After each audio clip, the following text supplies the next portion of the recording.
ओम शांति। बाबा की जब शिक्षाएं सुनते हैं तो बहुत बहुत अच्छा लगता है और ऐसा लगता है कि हमारे जीवन में एक गाइड है जो हमें हर कदम पर डायरेक्शन भी देते हैं और इशारा भी देते हैं। अगर हम डायरेक्शन पर चलते हैं और इशारों पर चलते हैं तो वर्तमान परिस्थिति अनुसार अपना अंदर का, मन का कहें, बुद्धि का कहें, अचल रहना, अडोल रहना, एक रस रहना सहज हो जाता है। बाबा काफ़ी हम बच्चों को हमको क्या बोलना है, कैसा बोलना है, उस पर बहुत ध्यान खिंचवा रहे हैं, उसका होमवर्क दे रहे हैं कि बच्चे दिन भर ध्यान रखो और अपने शब्दों को, हमारे शब्दों का बहुत महत्व है। जो मनुष्य मुख से बोलता है उससे किसी के अंदर हिम्मत, आशा, उसकी महानता उसको अनुभव होगी। और कोइयों के शब्द ऐसे होते हैं जो आत्मिक विश्वास खो सकते हैं, दिल को चोट लगती है, थोड़ा दुख होता है। तो इसलिए कोशिश यही करें कि हम जिसको बाबा आज कह रहे हैं यथार्थ शब्द बोलो। एक अयथार्थ होता है जिसमें सभ्यता नहीं होती है, डिसेंसी नहीं होती है, रिस्पेक्ट नहीं होती है, कटुता होती है। लेकिन जो बाबा हमको नम्रता और मधुरता का लक्ष्य दिया है, तो जो नम्रता वाला व्यक्ति होता है उसमें निमित्त भाव होने के कारण उसके जो वचन होते हैं, जैसे कहते भी हैं रूप बसंत, तो उनकी रूप अर्थात धारणा और बसंत अर्थात मुख से रतन और मोती निकलते हैं। तो हमेशा हमें ऐसे बोलना चाहिए जो हर एक ध्यान से एक एक शब्द सुने। जब शब्द हमारे मूल्य वाले होते हैं, वैल्यू वाले होते हैं, तो हर एक सीखना चाहता है। लेकिन हमारे बोल साधारण होते हैं तो बहुत करके मनुष्य एक कान से सुन के दूसरे से निकाल देता है। तो कैसे एक एक शब्द हमारा मूल्यवान हो, बहुत ही सभ्य हो, नम्रता का हो, सम्मान वाला हो, वो यथार्थ शब्द होते हैं। तो बाबा का इशारा बहुत मिलता है बोल पर। मुझे याद है कि हम लोगों को सिखाया जाता था कि जो जीभ है मनुष्य की, वो एक कैद में रखी हुई है कि सोच के बोलो, सोच के निकालो। क्यों कैद किस चीज़ की है? दांतों की। तो इसलिए उसको जेल में इसलिए रखा है कि वो जो कहावत है ना कि तलवार की घाव जल्दी भर जाती है, पर जो हमारे बोलने का दुख पहुंचता है, चोट लगती है, उसको भरने में सालों लग जाते हैं। मुख हमारा कैंची का काम भी कर सकता है, संबंधों को तोड़ना। बोल से ही बेशक हमारी भावना अच्छी होती है, पर भावना और बोल मैच करना चाहिए। भावना अच्छी होती है और बोल नहीं एप्रोप्रिएट होते। यथार्थ का मतलब एप्रोप्रिएट, उचित, समय अनुसार, परिस्थिति अनुसार हमारे जो बोल होने चाहिए वो बहुत एक्यूरेट हो, एप्रोप्रिएट हो और टू द पॉइंट हो। कई बार कोई बात को लंबा करते जाते हैं तो सुनने वाला अपनी सुनने की शक्ति को ऑफ कर देते हैं और नहीं सुनते। अगर आप टू द पॉइंट बोलते हैं, शॉर्ट बोलते हैं, तो हर एक को बहुत अटेंशन रहती है, रिस्पेक्ट रहती है, अटेंशन रहती है और बहुत अच्छी तरह सुनते हैं। हमारा जो वार्तालाप है स्नेह वाला हो, समझ वाला हो, लाभदायक हो। हम क्यों ये बात कर रहे हैं, उससे क्या फ़ायदा होगा, इसमें क्या प्राप्ति होगी। तो काफ़ी तरह से हम इस बात के विस्तार में जा सकते हैं कि आजकल हमें इशारा मिल रहा है कि हमारा बोलना, हमारा कुछ भी मुंह से निकले, कोई भी शब्द निकले, तो वो ऐसे हो जो सबके दिल को अच्छा लगे, उसको धारणा में सहज लगे और उसको प्रेरणा मिले। कभी किसी को किसी भी तरह से डाउन नहीं फील होना चाहिए, उसे अपनी महानता का अनुभव हो। ये बहुत बहुत ऊंचा कार्य है, पुण्य का कार्य है कि आत्माओं को उनकी महानता का अनुभव कराना। वो हमारी दृष्टि से भी होगा, हमारे बोलने से भी होगा, क्योंकि जितना जितना उनको हमारे शब्दों से शक्ति मिलेगी उतना उनकी उन्नति होगी। और यही तो हमारे जीवन का लक्ष्य है कि खुद भी हम चढ़ती कला में हों और औरों को भी मदद करें कि वो सदा उड़ती कला में रहे, चढ़ती कला में रहे। क्योंकि यही सेवा है, यही सच्चा ज्ञान है कि हम हर आत्मा को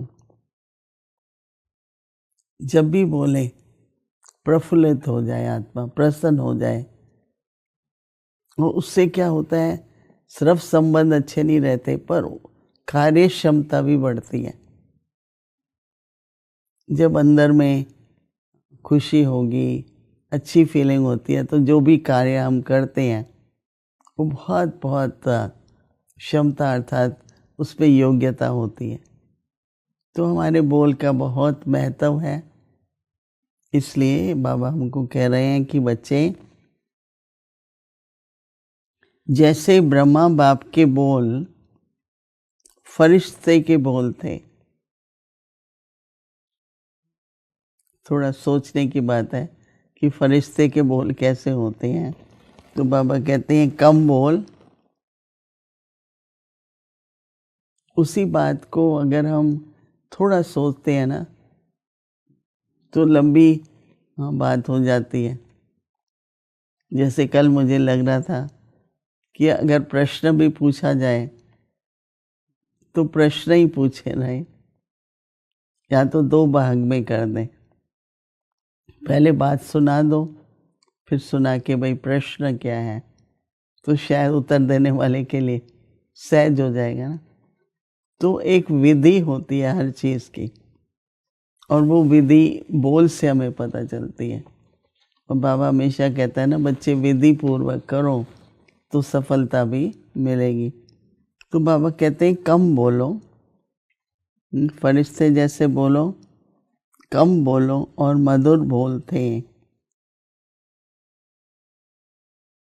जैसे यथार्थ बोलो। ये बहुत अटेंशन देने की बात है। तो बाबा कहते हैं कि कारोबार के लिए जो एक्टिविटीज़ हैं उसके लिए बोलना तो पड़ता है। बाबा कहता है लेकिन वह भी क्या करना है, लंबा नहीं करो। कहना पड़ता है भाई चलो बात पूरी हो गई ना, बार बार उस बात को रिपीट करना, बार बार, क्योंकि वो फीलिंग्स है अंदर की।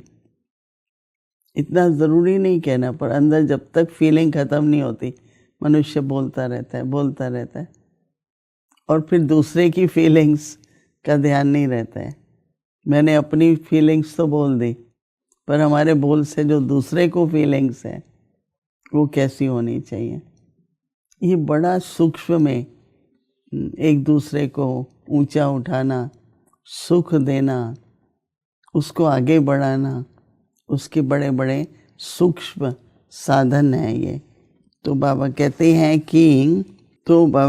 कि वो भी जो कुछ कारोबार करना है वो भी लंबा नहीं करो। बोलना तो पड़ता है, ज़रूरी भी है, पर लंबा नहीं करो। आपके संकल्प, आपके बोल और कर्म में फॉलो फादर, तो उसमें क्या है, बहुत शांत रहते हैं, साइलेंस है, एकांत है। न केवल ये, पर बहुत अच्छी मनन चिंतन भी होता है। तो इसलिए बोलना ज़रूरी है, परंतु बाबा कहता है लंबा लंबा मत बोलो। जो भी बोलो उसमें मधुरता हो। बाबा कहते हैं कि इसके लिए स्वयं को निमित्त समझकर हर कार्य करो। निमित्त का भी अर्थ बहुत थोड़े समझते हैं। बाबा ने मुझे निमित्त बनाया है तो निर्माणता रहेगी ना। मैं हूँ ही निमित्त, तो निर्माणता है, और निर्माणता है तो मधुरता भी है। तो निमित्त भाव बहुत ज़रूरी है, और भावना और भाषा दोनों सेम होनी चाहिए। तो बाबा कहते हैं कि अब महानता के साथ साथ क्या करना है, नम्रता भी आएगी, और क्या होगा, सफलता मूर्त भी बनेंगे। सफलता में खुशी होती है। सफलता ऐसे है जैसे हमने बीज बोया, उसका फल निकला। मुझे याद है, आम का पेड़ होता है, उसमें बुढ़ लगता है पहले, फ्लावर्स, फिर छोटे छोटे आम बहुत छोटे छोटे हमने देखा। बहुत अच्छा लगता है देख के कि अभी फल लगने लगा है। जीवन में भी सफलता वो खुशी तो लाती है, और सफलता होनी भी चाहिए। क्या बोलना है, कैसे बोलना है, किस टाइम पर बोलना है, कितना बोलना है, तो ऐसे व्यक्ति के प्रति सबके दिल में सम्मान होता है। पर आपके मन में जो आता है, जो फीलिंग्स है, वो बोलते ही रहो।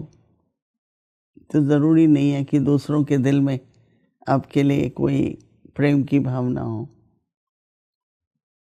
तो इसलिए अगर हमें माननीय बनना है, पूजनीय बनना है, तो हमारे बोल पर हमको बहुत बहुत अटेंशन देना है।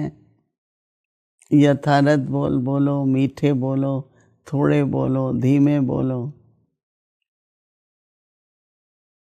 ये स्लोगन हमारा दादियों का भी था, बाबा का भी था, और हम सभी बच्चों को भी इस प्रकार से अपने मन में मनन चिंतन करते हुए अपने बोल को बहुत बहुत सुचारू रूप से हो। जैसे अंदर में मनुष्य, चाहे महावाक्य हैं, चाहे लिखना होता है, तो ऑर्गेनाइज करते हैं ना। लिखना होता है तो भी ऑर्गेनाइज करते हैं, क्या सेंटेंस लिखना है। तो जितना अपने मन को भी हम व्यवस्थित करेंगे, सोच कर बोलो। अच्छी तरह अगर सोच के बोलते हैं तो वो बोल समझदारी का होता है। और सदा ये तो ध्यान रखो कि मुझे औरों को महानता का अनुभव कराना है। हर एक को अपनी वैल्यू का अनुभव कराओ कि आपका तो बहुत महत्व है, आपका पार्ट तो बहुत ऊंचा है। तो इस प्रकार से सदा ही अपने बोल को यथानत करो। अभी हम कुछ मिनटों के लिए साइलेंस में बैठकर इस बात पर विचार करेंगे जैसे मेरा बोल सदा ही यथार्थ हो, प्रेरणादायक हो।